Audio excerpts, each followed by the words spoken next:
Mga kabisnes naming minamahal, makikisuyo po kami. Naglalambing po kami sa inyo. Kung maaari po sana ay pakisuportahan natin Alminda Cariaga Mix Vlog. Alminda Cariaga Mix Vlog. Right? Alright! Bira! Bira!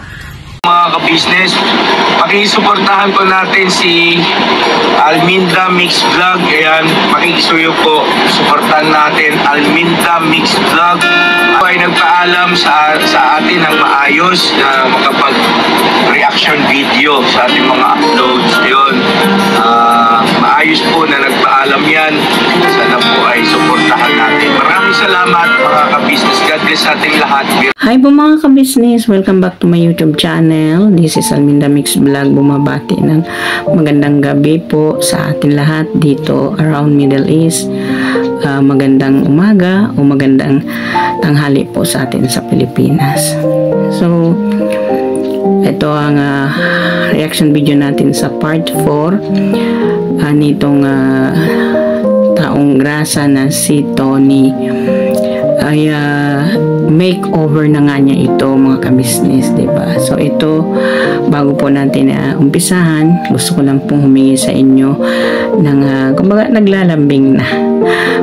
Baka sakaling hindi pa kayo nakasubscribe sa aking YouTube channel, pakiclick na po ng button dyan ng subscribe at pakipindot na rin ng bell notification para updated tayo sa lahat ng aking mga ginagawang reaction video. So, at huwag na po natin kalimutang na suportahan ang Kabisnes pa official, Papa Dins TV at ang kanilang pangalawang channel, Kabisnes Family at ang Yang Russell po. So ito na nga, makeover na ni Tony. Pinagupitan na nga ito ni Kabisnes at tinanggalan na rin ng ng balbas at para malinis na talaga siya. So habang mainga itong ginugupitan ay ina-interview nga ito ni Nika. Tinatanong kung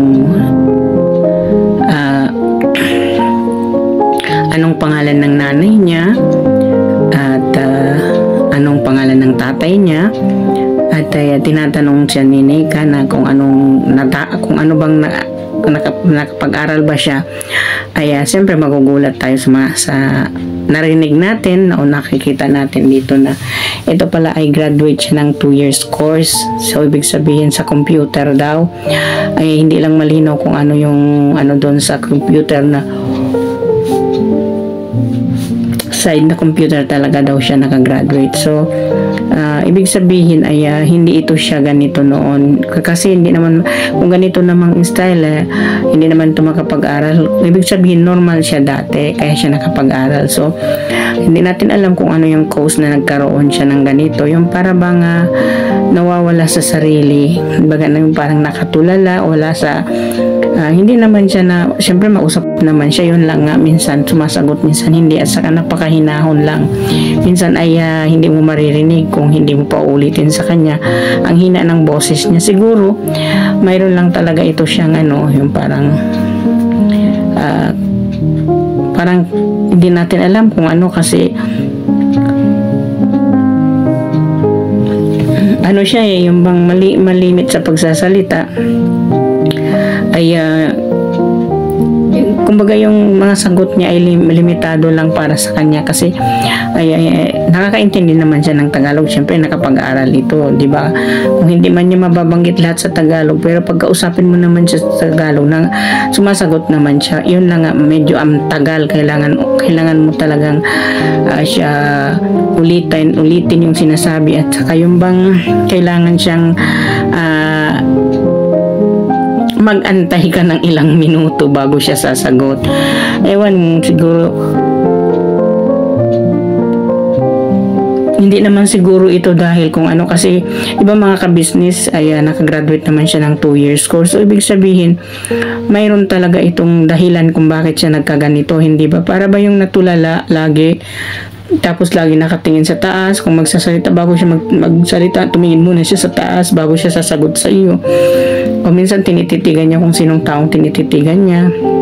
Baga ganon siya, siguro mayroon talaga ito siya, parang pinagdadaanan ba, hindi natin alam kung ano. So sabi naman ni Mr. Ka-Business ay ipapatingin nila ito doon sa doktor ni Kayla, kung ano yung ano niya, kung ano talaga yung dahilan kung bakit siya nagkaganito. Kasi napaka-imposible mga ka-business, kasi ano siya, nakagraduate siya ng 2 years course. So ibig sabihin ay ano siya, normal siya dati, ngayon lang siya na ganito, na yung bang, siyempre, yung makikita natin na talagang yung parang taong grasa nga, taong grasa talaga siya kung tingnan mo, kasi ang dungis niya, diba? So, sino bang makapag-isip na ito ay nakapag-aral, ito ay kahit 2 taon lang ay may tinapos siya, may alam siya, diba? So, sana naman at hindi ito masyadong malala, hindi masyadong kumbaga maagapan pa na maagapan pa sa gamutan dito na ginagawa ni Mr. Ka-Business, ay pagagamot daw nga nila itong si Tony. So alam naman po niya kung sino yung nanay niya, sino yung tatay niya, sino yung mga kapatid niya. Ay mayroon pala ito siyang kapatid na nandito rin sa Maynila. Mayroon din pala siyang kapatid nandyan din lang daw sa Caloocan. Mayroon din daw po ata siyang kapatid nandoon sa Pampanga. At so ang ibig sabihin talagang may ano lang talaga siya na nandito, kaya siya nandito kasi may mga kamag-anak pala siya dito. Ibig sabihin hindi siya na nag-iisa. So kumbaga nag-ano lang na parang nag-ano lang talaga siya, parang na ano lang talaga siya, na mayroon lang talaga siya, parang hindi naman natin siya sinasabi na may mental ill siya, kasi ay nakagraduate siya ng 2 years, hindi ba mga ka-business? So kumbaga mayroon baka na trauma ito siya, o may kinatatako, may nanakot sa kanya or something, hindi natin alam, di ba?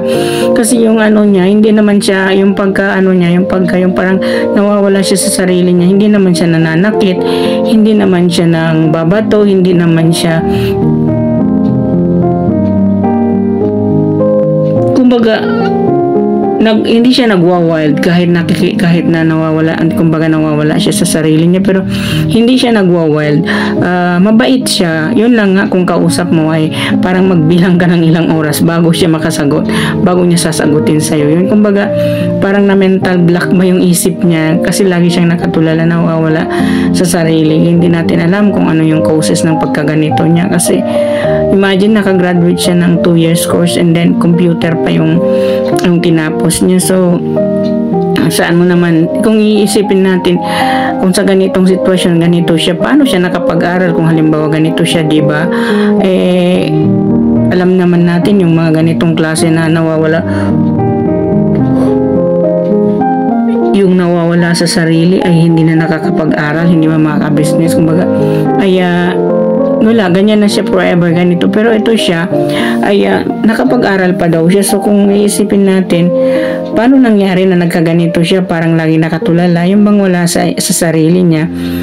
Although nakatapos ito siya ng 2 years course. So kahit naman 2 years course lang yun, at least nakatapos ka at mayroon kang kaalaman, lalo na't ay ang tinapos nitong si ay isa daw siyang computer, di ba, ang tinapos niya. So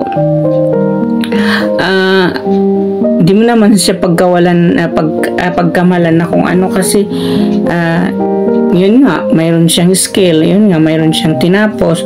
So kung baga, paano mo isipin, paano makapag-aral pag mayroon kang sakit, kumbaga nawawala sa sarili, o sakit sa yung sinasabi nilang nawawala sa sarili, kung halimbawa ganun, paano ka makapag-aral nun kung hindi siya normal before na nakapag-aral siya, di ba? Kasi sinabi naman niya natapos siya ng 2 years course na computer. So Ibig sabihin, normal siya dati. So, ito nga, sana nga naman ay maagapan pa, sana nga naman ay hindi malala itong na tumama kay, kay Tony, na kung halimbawa man ay kung ano man ang resulta ay sana naman ay hindi siya masyadong ganun kalala at maagapan pa siya na kaya pa itong gamutin, kasi nakakaawa naman at ang bata pa, he just only 24 years old, diba mga ka-business, kawawa naman. At siya daw ay may girlfriend na kinuwento niya kay Nika at gusto na daw niya mag-asawa. Tinanong naman ito ni Nika kung namanhikan na ba daw siya, hindi pa raw, pero gusto daw niya talaga ng mag-asawa. At saka tinanong niya, sinabi mo ba sa tatay mo na gusto mo nang mag-asawa? Hindi raw. Is maybe one of these causes siguro na talagang gusto niya nang mag-asawa, pero hindi niya masabi siguro dun sa pamilya, na dahil din siguro hindi natin alam kung ano ang causes. Maybe ganito, mayroon kasing minsan sa kanya ganitong nangyayari, yung parang na-frustrated sila sa pag-ibig, na hindi nila napakasalan, o yung hindi nila na ano yung girlfriend nila, then nagpakasal sa iba or something. Tapos yung parang dinibdib ba, inisip niya talaga ng husto nga na yung nangyari, kaya parang yung pag-iisip niya ay na parang na-over yung pag-iisip niya. So parang nawala siya sa katinuan. Mayroon kasing ganun, hindi natin alam, diba? Pero sana nga naman ay hindi ganun yung ni Tony, at hindi masyadong malala, at ay kaya pang gamutin itong niya, na hindi tulad ng iba na talagang tagal gamutan. Sana na nga naman ito kay Tony ay lang, mild lang siya, hindi siya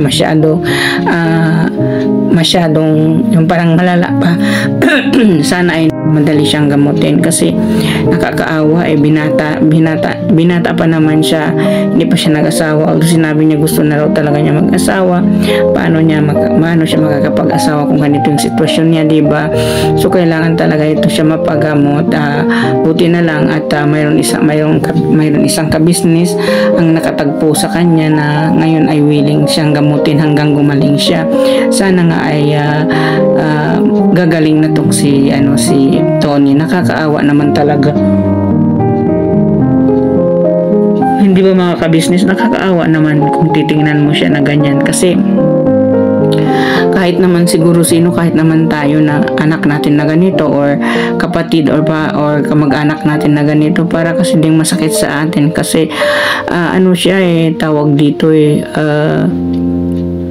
kumbaga tahimik lang siya, mabait siya, hindi naman siya sayang din, no? Kasi makapagtrabaho din naman siya, yun, no? Makagamit din naman niya yung pinag-aralan niya kung sakasakali, kasi although nasabi naman niya doon at talagang nakagraduate siya ng computer, yun lang nagkaganito siya, na nakakaawa talagang tingnan. Kung iisipin mo ay ganun na lang. At saka para sa akin na bilang isang magulang, na ganitong mawalay sa akin yung anak ko, siguro napakasakit, kasi hindi mo alam kung saan siya napunta, hindi mo alam kung ano na nangyari sa kanya. Kung siguro ako ay hindi siguro ako masisilan siguro ako ng bait kung mayroon na akong anak na ganito na nawala na, parang hindi mo na alam kung nasaan. At siyempre yung ewan, basta hindi ko mapaliwanag kung sa akin yung nangyari na ganito, na nawalay siya sa sa poder ba ng mga magulang niya. Tapos hindi alam ng mga magulang niya kung saan siya hahanapin, saan siya hagilapin, kasi hindi nila alam kung saan siya nagpunta. Kaya syempre parang para sa akin, isang ina, na hindi ko nang siguro kayang tanggapin na ganito na nawala, tapos nawala sa'yo, tapos makita mo na lang na kilala o na inalagaan ng tao, na tapos hindi mo man lang siya, kumbaga mga ka-business ay siguro itong mga parents ni itong mga kamag-anak ni Tony ay hinanap man siguro siya, pero hindi na talaga siya, kumbaga hindi siya nahanap. mabuti na lang at nagkita sila ni Mr. Ka-Business. Ayun, nakapag-contact naman doon daw sa kay Papa Dins at hopefully ay maging maayos na at bago nila makuha si Tony, bago nila kukunin si Tony dito kay Ka-Business, sana ay gagaling na si Tony para kahit uuwi siya uli sa Bicol ay magaling na siya, hindi na siya tulad ngayon, magiging normal na siya uli kasi may chance pa naman to kasi sumasagot naman siya pag tinatanong siya ni Ka-Business ay sumasagot siya, hindi naman siya hindi sumasagot, diba? Pero matagal lang nga, sabi ni Ka-Business ay masyadong mabagal daw yung respond niya ng mga salita. Mayroon din kasing ganun, kahit normal na tao ay mahiyain, hindi mo makausap, kumbaga ay nahihiya, lalo na pag babae yung kausap niya, doon siya nahihiya pag alam niyang babae yung kausap, diba? Minsan kasi may lalaking ganun na hindi nila kayang sabihin o hindi nila kayang i-express kung ano yung ano nila, kung ano yung nararamdaman nila. Mayroon kasing lalaking ganon, siguro itong si ganito siya, at saka yung bang parang hindi siguro din concerned gaanong concerned ang mga parents niya sa nararamdaman niya, di ba? Katulad ng nagmahal siya ng babae, hindi naman niya kinuwento kung ano nangyari sa babae, pero sinabi niya may nobya siya at saka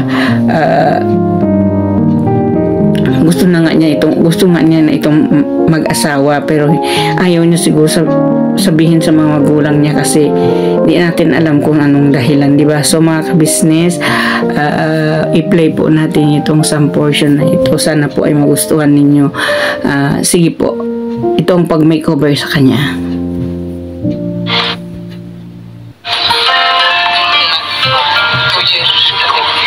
2 years course. 2 years course. Computer, sa computer. Saan nagpundo ka, mag-eskwela?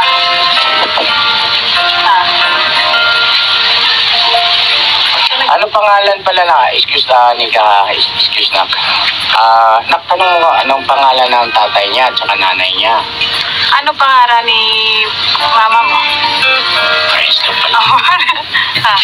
Ano pangalan ni mama mo?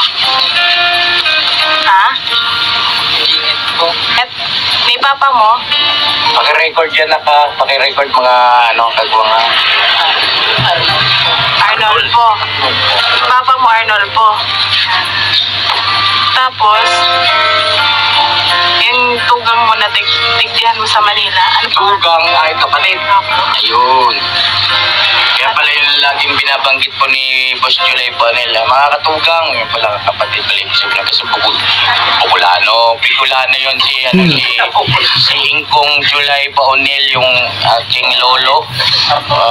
Ingat boss, shout out sa iyo. Isa yung Manoy? Manoy mo? Isa yung Manoy. Ano pangalan Manoy? Manoy kuya. Apo. Ha? Anong pangalan?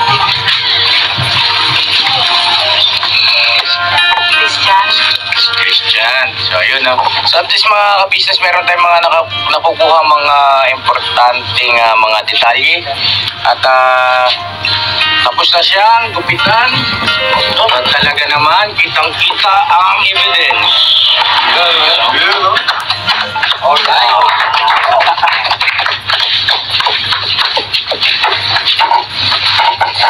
Pero hindi pa yan mga ka-business kasi maliligo pa yan at magbibihis ng bagong damit. You know? Yan na mga ka-business, abangan nyo po at sige, pakita natin sa mga viewers pagkatapos niya maligo at nakabihis na. Okay? Ha? Tayo, kain muna siguro. Anong oras na ba? Kain ka muna. Gusto mo nang kumain bago maligo? O sige, kain ka muna. Tapos paliguin, bisan. Ha? Ano? Tapos na po siya kumain. Kumain ka na ba? Hindi, baka gusto pa ulit. Kain ka ulit? Gusto mo kumain ulit? O sige, sige na. Sando ka na. Halika. Tara. Doon. Go. Ayan na mga ka-business, mamaya lang konti ay pakita natin pagka naka-base na yung bihis niya na yun na yung suot niya papunta ron sa doktor. Alright? Salamat po ng marami mga ka-business sa tuloy-tuloy na support at panunood. Oh, ganun ka nga. Ganun. Ganun ka hard. Sige na.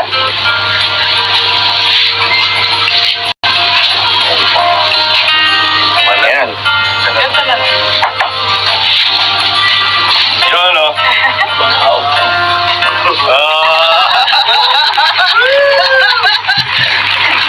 Sige na.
Mga business, diba? Nakita naman po natin ang transformer at pa yung mga makeover para sa kay Tony. May itsura ng bata. Sayang naman talaga kung hindi ito mapagamot, diba? So, pasalamat tayo kami sa ka-business, sa family ka-business na mayroong ganitong mga taong willing tumulong sa mga nangyayari tulad nito kay Tony, sa kalagayan ni Tony. So, ang pagka-transform sa kanya sa taong grasa at ngayon kung ano nang itsura ni Tony, di ba? May itsura na bata, yun lang ay laging natutulala. Hindi natin alam kung bakit siya laging natutulala. Laging pati naman tayo mga nanonood ay napanganga sa kanya. So hanggang saan po at sana po ay magamot ito at hanggang saan hanggang kailan, hanggang saan dito mananatili si Tony kila sa ka-business family na alam naman natin na needed talaga niya ang magpagamot, di ba mga ka-business? So hanggang dito na lang po ang aking reaction video dito kay Tony, ang taong grasa, ang part 4 po ng istorya niya at ito ay makeover sa kanya. So bago po natin na putulin ang ating reaction video, gusto ko lang pong magsabi sa lahat ng aking mga bagong subscriber. Shout out po sa inyong lahat. Maraming salamat sa mga nag-subscribe sa akin at laging nanonood ng aking mga video. So bago po natin i-end ito, gusto ko lang pong humingi sa inyo ng suportahan po natin ang Ka-Business Official, Papa Dins TV at ang kanilang pangalawang channel, Ka-Business Family, at ang inyong lingkod po. Huwag ninyong kalimutan i-subscribe and likes ang aking mga video. At huwag po natin din kalimutan supportahan ang aking mga reactors dito kay Ka-Business Official, Papa Dins TV, Sinataong Gala Vlog, Analisa Reality TV, Anime Reaction TV, Kalingap Turak, Mamplers Channel, at saka PLC Katangay Vlog, at ang inyong lingkod Alminda Mix Vlog. Huwag niyo pong kalimutan i-subscribe.